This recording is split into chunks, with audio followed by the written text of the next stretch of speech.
Hey everybody, this is my 55-gallon Gourami tank, and we're going to do a little bit of work to it today. This is not going to be a before and after video, but I did want to make sure I catch everybody up to date as we begin cleaning this tank up again. I'm not really sure what happened, but recently I've had an explosion of hair algae and just other sort of funky growth. I'm not really sure what it is. It doesn't look like anything I've ever had growing in this tank before.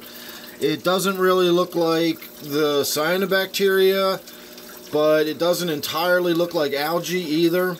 If you look on my, well, it's not really visible anymore, but you can kind of see how scummy everything looks on my surface skimmer. It's just really nasty and gross, and I'm not really sure where it's all coming from or what happened. I've always had that green cyanobacteria-like stuff appear in this tank. Ever since I've set this tank up years ago, it's always just been part of dealing with this tank. It's just been part of the tank maintenance, getting in here maybe twice a year and doing a treatment with the Chemiclean.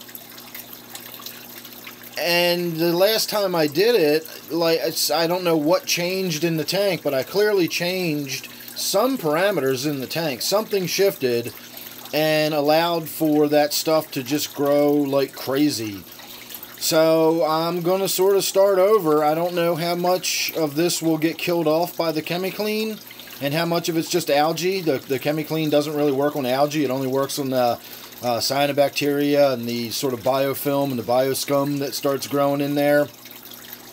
So I don't mind the algae all that much. Between all the guppies and the off-flux grazing fish I have in there, I've got a royal farlowella, I've got a rubber lip pleco, and I've got a hillstream loach. So I've got fish that will scrape and clean and eat the algae, but they don't eat this other scummy stuff. And it gets so thick on it that they won't clean it anymore. They avoid those surfaces and work on the surfaces that are already reasonably clean. They just kind of keep cleaning the same areas over and over again. So I'm hoping that if I can sort of get a head start on everything and get the tank cleaned out enough, that those fish will start sort of scraping and cleaning all the surfaces, and I won't be getting all this nasty growth on everything. So today I'm just going to get in here and I'm going to cut out a lot of the leaves that have that thick mat of growth on them. I don't see any point in leaving them in there. I'm going to be killing this stuff off anyway. I'm going to physically remove as much of it as I can. I'll get in here and I'll try to find any of the Java fern that's completely covered, and I'll go ahead and pull that out physically. And I'm probably going to just go ahead and pull all of this floating water sprite out of here and throw that away. That's all just nasty looking, and I've got a ton of babies in the other room, so I can just throw some fresh water sprite in here and sort of start the process over. The water sprite grows really fast. I have some for sale, by the way. I'll leave my email down below if you're interested in any water sprite. I promise it won't be water sprite out of this tank. I can't guarantee it'll be, you know, nice and sterile and pure, and you won't get some kind of algae or something, some snails or something coming along with it. But I never take plants out of tanks that look like this and save them. This is all just going to go right in the trash. This is way too contaminated. So that's probably going to go away, and then whatever I can manually remove just by, you know, getting in there with some of the polyester batting that I use for filter material. I also use it to wipe down the glass and everything. So we'll do all that. We'll get the Chemiclean treatment started. I'll put an air stone in the tank, and I think at some point I'm going to go ahead and put a new filter on this tank.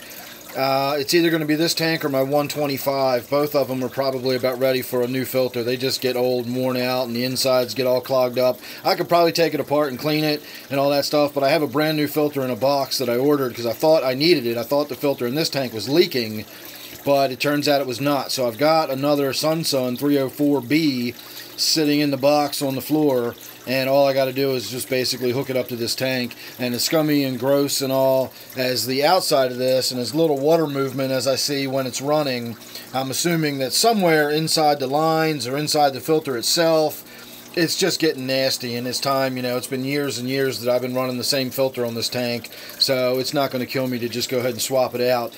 Don't think that's going to be today, though. I'm not really up for doing all that at the moment. I've got enough other stuff in here to worry about, so let me get on with that. I've got some company coming over this evening, so I want to go ahead and get this done before they get here, and because of that, this is probably going to be my video for the Friday evening, but we'll see. Maybe I'll do something a little bit later on.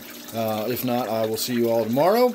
So thanks for watching this one. Don't forget, this is my 55-gallon Gourami tank, and make sure you're subscribed, of course.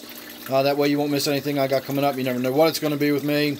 So thanks again. I'll see you real soon in the next one.